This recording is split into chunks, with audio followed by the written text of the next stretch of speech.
গোপালগঞ্জে হামলাকারীদের গ্রেপ্তারে ৪৮ ঘণ্টার আলটিমেটাম এনসিপির। এদিকে গোয়েন্দা ব্যর্থতার জন্যই শেখ হাসিনাকে দেশ ছাড়তে হয়েছে। এছাড়া আত্মগোপনে আওয়ামী সন্ত্রাসীরা ব্যাপক তল্লাশি। আরও থাকছে হাসিনাকে ইঙ্গিত করে সুহেল তাজের পোস্ট, ঝাঁটাপেটা খেয়ে পালিয়ে এখন দেশ ধ্বংসের ষড়যন্ত্র করছে ডেভিল রানী। অন্যদিকে বিএনপির হাত ধরেই হবে দেশের কাঙ্ক্ষিত উন্নয়ন, বলল মির্জা ফখরুল। এবং সর্বশেষ জানিয়ে দেব, আওয়ামী লীগ দিল্লির রাজনীতি করে, বলল নাহিদ ইসলাম। শিরোনাম শুনছিলেন, এবার বিস্তারিত। গোপালগঞ্জে হামলাকারীদের গ্রেপ্তারে ৪৮ ঘণ্টার আলটিমেটাম এনসিপির। গোপালগঞ্জে জাতীয় নাগরিক পার্টি এনসিপি সমাবেশস্থলে হামলা ও ভাঙচুরকারীদের ৪৮ ঘণ্টার মধ্যে গ্রেপ্তারের আলটিমেটাম দিয়েছে দলটির যুগ্ম সদস্য সচিব ও ঢাকা মহানগর উত্তরের সমন্বয়ক আকরাম হোসেন। আকরাম বলেন, গোপালগঞ্জে নারকীয় হামলা ঘটনায় পুলিশ নির্লিপ্ত আচরণ করেছে। এই থেকে প্রমাণ হয় পুলিশে এখনও ফেসিবাদের দোসরদের আধিপত্য। তিনি পুলিশের সংস্কার দাবি করেন। এর আগে বাংলা মোটরের দলীয় কার্যালয়ের সামনে থেকে মিছিলটি শুরু হয়। এতে মশাল হাতে অংশগ্রহণ করেন বিপুল সংখ্যক নেতাকর্মী। মিছিলে গোপালগঞ্জে হামলা কেন, ইন্টেরিম জবাব চাই, একটা লিগ ধর, ধৈরা ধৈরা জেলে ভর, আবু সাইদ মুগ্ধ, শেষ হয়নি যুদ্ধ ইত্যাদি স্লোগান দেওয়া হয়। গোয়েন্দা ব্যর্থতার জন্যই শেখ হাসিনাকে দেশ ছাড়তে হয়েছে। বাংলাদেশে ৫ আগস্ট গণ অভ্যুত্থানের পর শেখ হাসিনা পালিয়ে ভারতে আশ্রয় নেওয়ার প্রায় সঙ্গে সঙ্গেই বাংলাদেশের সাবেক পররাষ্ট্রমন্ত্রী হাসান মাহমুদ বেলজিয়াম চলে গিয়েছেন বলে শোনা গিয়েছিল। হাসান মাহমুদের বেলজিয়ামের নাগরিকত্ব রয়েছে বলে বিভিন্ন সূত্রে নিশ্চিত হয়ে গিয়েছে। একসময় তিনি লন্ডন গিয়েছিলেন, সেখানে তাকে যুক্তরাজ্য আওয়ামী লীগের প্রতিবাদ সমাবেশে দেখা গিয়েছে। তবে কয়েকদিন আগে তিনি কলকাতায় এসেছেন। কলকাতায় থাকা অন্যান্য নেতা ও অনুগামীদের সঙ্গে বৈঠক করেছেন। কলকাতায় হাসান মাহমুদের বেশ কিছু ঘনিষ্ঠ জন রয়েছেন, তাদের সঙ্গেও যোগাযোগ করেছেন। কলকাতার তার উপস্থিতি তিনি নিজেই নিশ্চিত করেছেন। কলকাতায় ২ সাংবাদিককে সাক্ষাৎকার দিয়েছেন। তিনি বাংলাদেশের বর্তমান পরিস্থিতি নিয়ে অনেক কথা বলেছেন। হাসান মাহমুদ মনে করেন, গোয়েন্দা ব্যর্থতার জন্যই শেষ পর্যন্ত শেখ হাসিনাকে দেশ ছাড়তে হয়েছে। জটিল পরিস্থিতিতে পুলিশ সেনার উপর নির্ভর করে ভুল করেছিল দল। কলকাতায় বসে হাসিনা বিরোধী অভ্যুত্থানের কারণও ব্যাখ্যা করেছেন সাবেক পররাষ্ট্রমন্ত্রী হাসান মাহমুদ। তিনি জোরের সঙ্গে বলেন, স্বমহিমায় ফিরবে আওয়ামী লীগ। তিনি জানিয়েছেন, দলনেত্রী দলের প্রতিটি কর্মীর সঙ্গে প্রতিনিয়ত যোগাযোগ রেখে চলেছে। তার নির্দেশ মতোই সংগঠনের কাজ চলছে। এটা ঠিক। এই মুহূর্তে বাংলাদেশে আওয়ামী লীগের নেতাকর্মীরা অনেকেই দেশের বাইরে আছেন, অনেকে একাধিক মামলায় জেলে পুরে রাখা হয়েছে। তা বলে আমরা পিছিয়ে থাকব না। সংগঠন মজবুত করার কাজ চলছে। আমি আশাবাদী, সঠিক সময়ে আমরা আবার নিজেদের স্বমহিমায় তুলে ধরতে পারব। প্রসঙ্গত, হাসান মাহমুদের মেয়ে নাফিসা জুমাইয়া মাহমুদের নামে ৪টি এবং তার স্বার্থ সংশ্লিষ্ট বিভিন্ন ব্যক্তি ও প্রতিষ্ঠানের নামে থাকা ১২১টি ব্যাংক হিসাব অবরুদ্ধ করার আদেশ দিয়েছে ঢাকার আদালত। গত ২৩ জুন সাবেক পররাষ্ট্রমন্ত্রী হাসান মাহমুদ ও তার স্ত্রী নুরান ফাতেমার ব্যাংক হিসাবেও অবরুদ্ধ করার আদেশ দিয়েছে আদালত।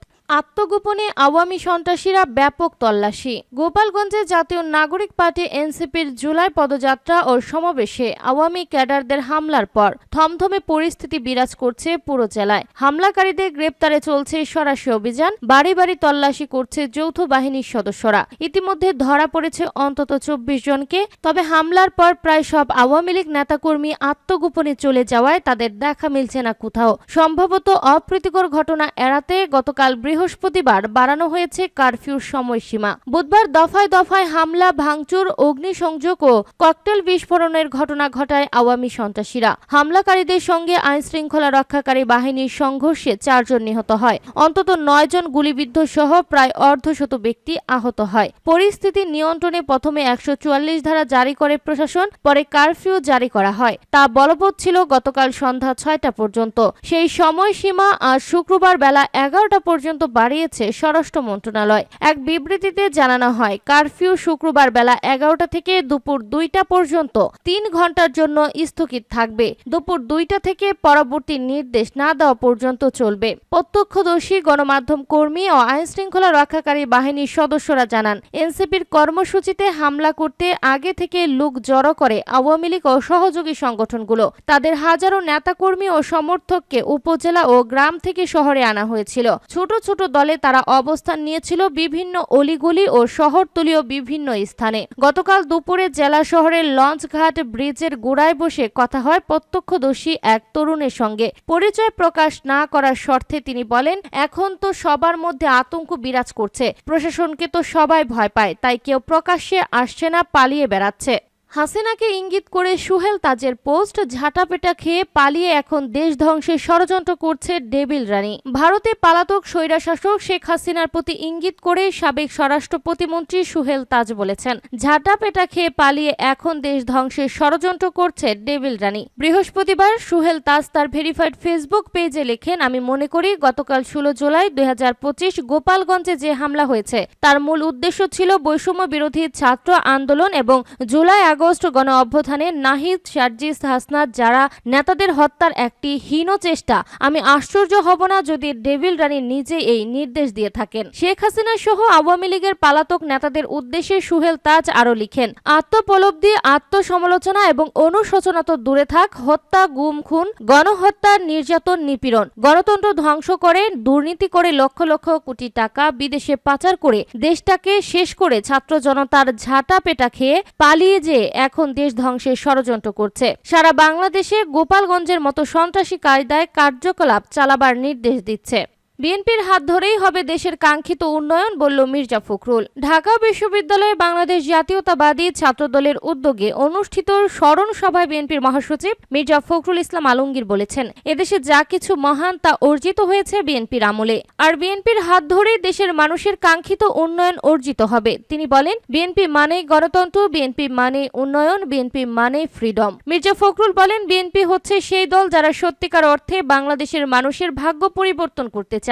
তারেক রহমানের নেতৃত্বে আমরা দীর্ঘদিন ধরে গণতন্ত্র পূর্ণ প্রতিষ্ঠার জন্য লড়াই করে আসছি। এই সংগ্রামে আমরা সফল হয়েছি, ভবিষ্যতেও হব।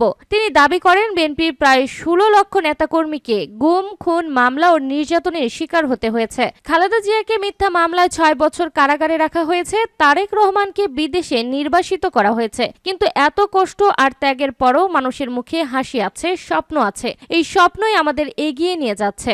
অনুষ্ঠানে বেগম খালেদা জিয়ার 7 আগস্টের বক্তব্য স্মরণ করে মির্জা ফখরুল বলেন, বেগম জিয়া বলেছিলেন, প্রতিশোধ নয়, প্রতিহিংসা নয়, ক্ষমা ও আদর্শিক লড়াইয়ের মাধ্যমে আগামীর বাংলাদেশ গড়ে তুলতে হবে। আজকের স্মরণ সভা আমাদের সেই আদর্শিক পথে চলার শপথ করায়। আওয়ামী লীগ দিল্লির রাজনীতি করে, বলল নাহিদ। জাতীয় নাগরিক পার্টি এনসিপির পদযাত্রায় বক্তারা বলেন, ফ্যাসিস্ট আওয়ামী লীগের এই দেশে বসবাস করার অধিকার রাখে না, কারণ তারা বাংলাদেশের রাজনীতি করে না, তারা দিল্লির রাজনীতি করে। এ সময় তিনি বলেন, আওয়ামী লীগ দেশকে বিভাজিত করেছে, মানুষদেরকে হত্যা করেছে, তারা গুম, খুন সহ সবকিছু জায়েজ করেছে মুজিববাদী আদর্শের নামে।